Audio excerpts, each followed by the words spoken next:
Shalom, selamat pagi saudara-saudaraku yang terkasih dalam Kristus. Di akhir pekan ini kita kembali akan merenungi firman Tuhan. Namun sebelumnya mari kita satu dalam doa. Terima kasih Bapa di surga, kalau pagi hari ini Engkau masih memberkati kami dan memberikan waktu buat kami untuk kembali membaca dan merenungi firman-Mu. Pimpinlah kami ya Bapa, agar kami mampu mengerti dan melakukannya di dalam kehidupan kami. Hanya di dalam nama Yesus Kristus kami berdoa dan mengucap syukur. Amin. Saudara-saudaraku yang terkasih, perenungan kita pada hari ini saya beri judul Mendengar Suara Tuhan. Pembacaannya terambil dari Yeremia 22 ayat 18 sampai 30. Yang menjadi fokus yaitu pada ayatnya yang ke-29. Demikian firman Tuhan. Hai negeri, negeri, negeri, dengarlah firman Tuhan. Amin. Saudaraku, ada sebuah cerita singkat tentang seorang perempuan tuli yang mana dia kehilangan pendengarannya pada saat usianya 13 tahun oleh karena penyakit yang dia derita.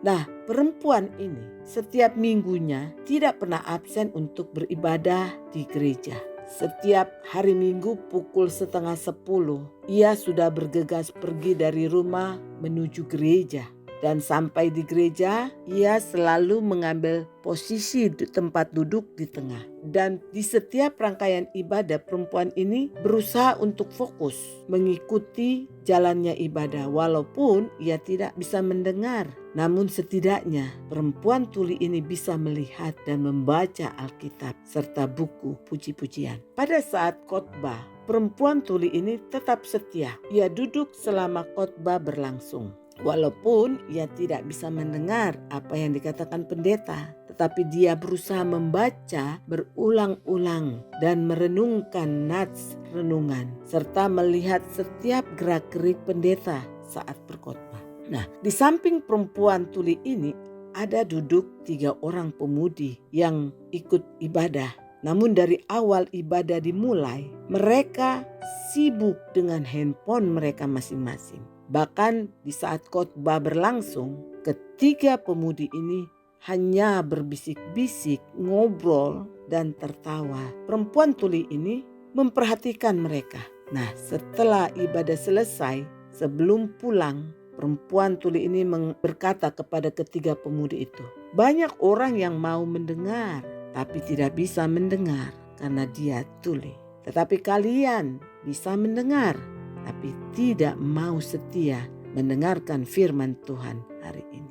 Nah, saudara-saudaraku yang terkasih dalam Kristus, hal yang paling mudah sekaligus yang paling sukar dilakukan adalah mendengarkan. Mendengarkan itu kelihatannya pasif, tidak melakukan atau gerakan apa-apa. Tubuh kita secara kasat mata hanya diam. Namun, kalau kita benar-benar mau menyimak dengan baik, mendengarkan secara aktif, maka yang terjadi adalah kita membutuhkan fokus yang tajam dan konsentrasi yang tinggi. Namun saudaraku, apakah semua orang bisa melakukannya?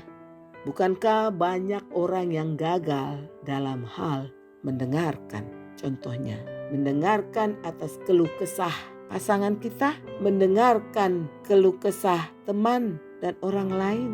Nah, dalam bacaan kita hari ini berisikan tentang di mana Tuhan menubuatkan bahwa Yoyakim akan mati tanpa ditangisi dan dikuburkan secara tidak terhormat seperti seekor keledai yang dibuang keluar pintu gerbang Yerusalem.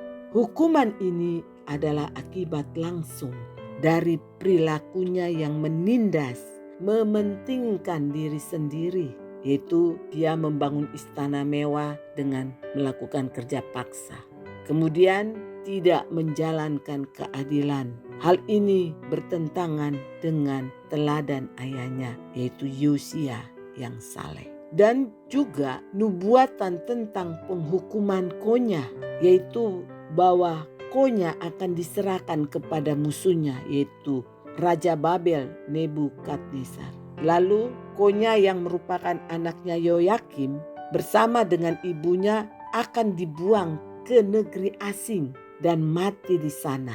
Dan puncaknya penghakiman kepada Konya, yaitu di ayatnya yang ke-30 bahwa Konya dicatat sebagai tidak beranak. Yang berarti tidak seorang pun dari keturunannya akan duduk di takhta Daud. Ini adalah hukuman yang sangat serius, yaitu yang mengakhiri garis keturunan langsung raja yang akan memerintah. Hukuman ini dialami oleh Raja Konya karena ia tidak mau mendengar firman Allah.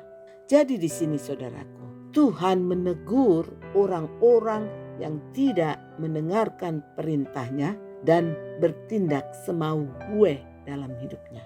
Yeremia 22 ayat 18 dan 21. Sebab itu beginilah firman Tuhan mengenai Yoyakim bin Yosia, Raja Yehuda. Orang tidak akan meratapi dia, aduhai abangku, aduhai kakakku. Orang tidak akan menangisi dia, aduhai tuan, aduhai Sri Paduka. Aku telah berbicara kepadamu selagi engkau sentosa, tetapi engkau berkata, aku tidak mau mendengarkan. Itulah tingkah lakumu dari sejak masa mudamu, sebab engkau tidak mau mendengarkan suaraku. Jadi saudaraku, melalui renungan kita saat ini, kita pun diajak untuk merenung kembali soal mendengar akan firman Tuhan. Mendengar suara Tuhan itulah hal yang juga merupakan problem banyak orang. Sama halnya dengan kita. Kita seringkali kurang peka dengan apa yang difirmankan Tuhan kepada kita untuk kita dengar dan kita lakukan. Kita sering mengabaikannya, bahkan menganggap sepele hal tersebut. Dan bukan hanya tidak mau, tetapi orang seringkali mengunci hati dan pikirannya untuk mendengar suara Tuhan. Mendengar suara Tuhan itu adalah proses membangun hubungan intim dengannya melalui cara-cara spiritual.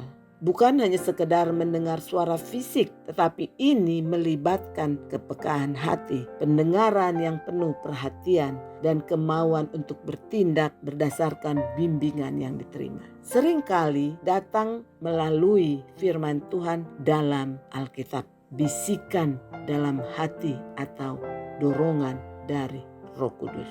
Nah, pertanyaannya sekarang, mengapa kita harus mendengarkan suara Tuhan? Apa manfaatnya?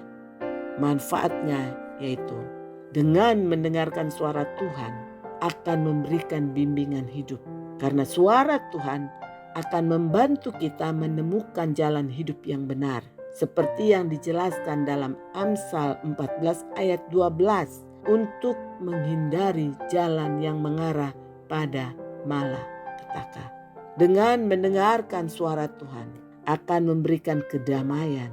Karena mendengarkan firman Tuhan mendatangkan kedamaian terutama di tengah kesulitan.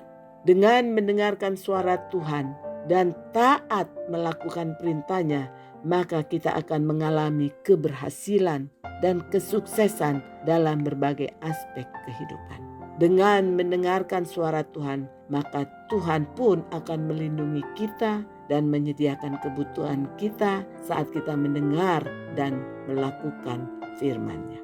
Lalu dengan mendengarkan suara Tuhan akan membantu kita memiliki pikiran yang diperbaharui dan hati yang peka terhadap tuntunannya, bukan hati yang keras. Sedangkan kalau kita mengabaikan suara Tuhan, dapat menyebabkan kita kehilangan arah. Kita bisa tersesat karena mengandalkan hikmat kita yang terbatas dan membuat pilihan yang salah.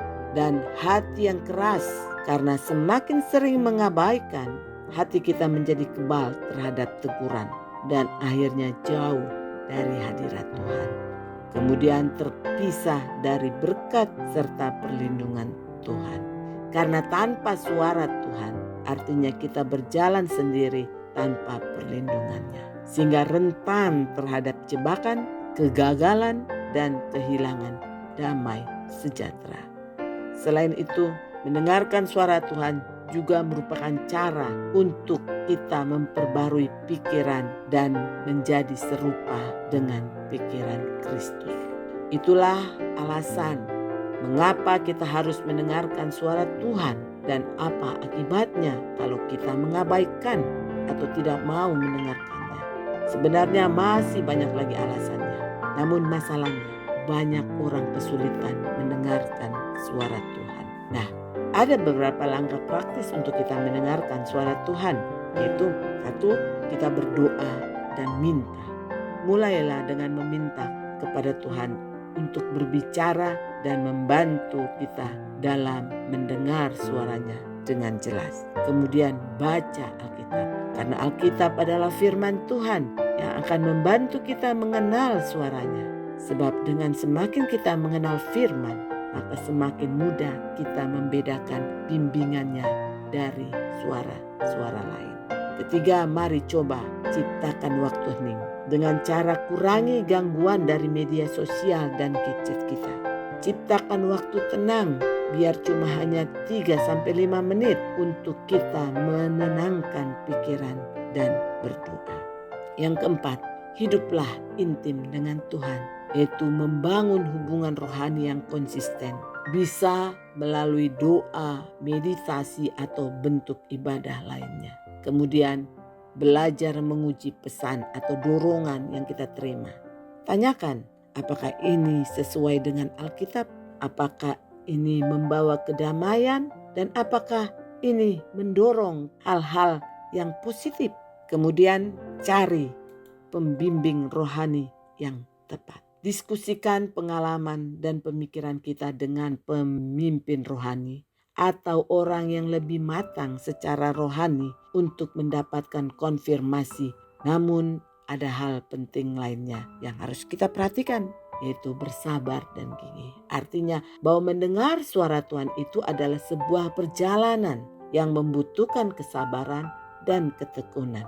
Jadi jangan langsung menyerah saat kita tidak langsung mengerti. Kemudian bedakan dengan ego. Karena suara Tuhan itu akan memimpin kita pada hal-hal yang benar. Sementara keinginan egois itu akan mendorong kita kepada hal-hal yang tidak baik. Jadi kita harus pahami bahwa terkadang Tuhan juga bisa berkomunikasi melalui mimpi seperti yang banyak terjadi dalam Alkitab. Jadi kesimpulannya saudaraku, bahwa renungan ini mengajak kita untuk mengevaluasi hati kita. Apakah kita benar-benar mendengarkan firman Tuhan dan melakukannya? Ataukah kita seperti raja-raja Yehuda yang keras kepala, yang mengabaikan peringatannya demi kepentingan diri sendiri? Karena ketaatan itu akan membawa berkat, sementara ketidaktaatan akan mendatangkan hukuman. Sebab itu, siapa bertelinga hendaklah ia mendengar. Perkataan ini berulang kali dinyatakan dalam firman Tuhan sebagai peringatan yang serius bagi kita.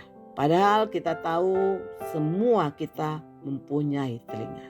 Tapi apakah setiap telinga itu dipakai untuk mendengar perkataan firman Tuhan? Karena firman Tuhan berkata, mendengarkan lebih baik daripada korban. Jadi pakailah telinga kita untuk mendengarkan firman Tuhan yang akan menuntun jalan hidup kita. Sebab Yesus berkata dalam Lukas 11 ayat 15, yang berbahagia ialah mereka yang mendengarkan firman Allah dan memeliharanya. Amin. Mari kita kembali satu dalam doa. Bapa kami yang baik, kami mengakui bahwa seringkali kami mengabaikan pendengaran kami akan firman, sehingga kami tidak melakukannya ya Bapa. Untuk itu ajarkan kami Bapa untuk peka dalam mendengar dan melakukan firman-Mu dalam kehidupan kami hari lepas hari. Sehingga hidup kami dapat menjadi berkat bagi banyak orang. Amin. Shalom, selamat pagi. Kiranya Tuhan Yesus memberkati kita di sepanjang hari ini untuk menjadi pendengar dan pelaku firman. Amin.